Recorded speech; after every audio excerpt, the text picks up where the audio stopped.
नमस्कार, MB news म्हणजे महाराष्ट्रातील बातमीपत्रामध्ये आपले स्वागत आहे। बातमी बघण्यापूर्वी आमच्या चॅनलला लाईक आणि सबस्क्राइब करायला विसरू नका। तर बघूया आजची विशेष बातमी।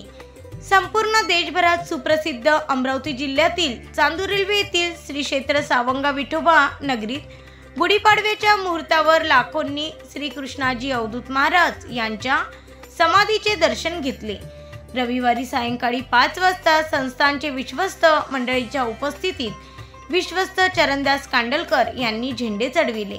हा भव्य दिव्य नेत्रदीपक सोहळा सावंगा विठोबा नगरीत आलेल्या असंख्य भाविक भक्तांनी टिपून हृदयात साठवून ठेवला।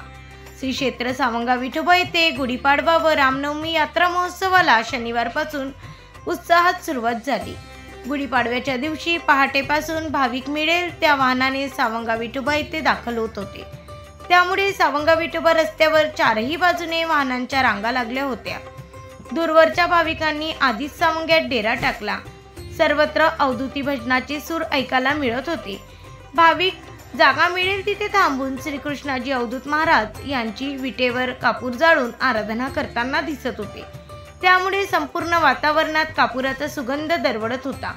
कृष्णाजी अवधूत महाराज यांच्या मंदिरात समाधीच्या दर्शनासाठी भाविकांच्या लांब रांगा लागल्या होत्या। गुढीपाडव्याच्या दिवशी दुपारी 5 वाजता 72 फूट उंच देव व भक्तांच्या 2 झेंड्यांना नवीन खोड चढविण्यात विधिवत धार्मिक सोहळ्याला सुरुवात झाली। ब्युरो रिपोर्ट, एमबी न्यूज, महाराष्ट्रातील बातमीपत्र, सावंगा विठोबा, चांदूर रेल्वे, अमरावती।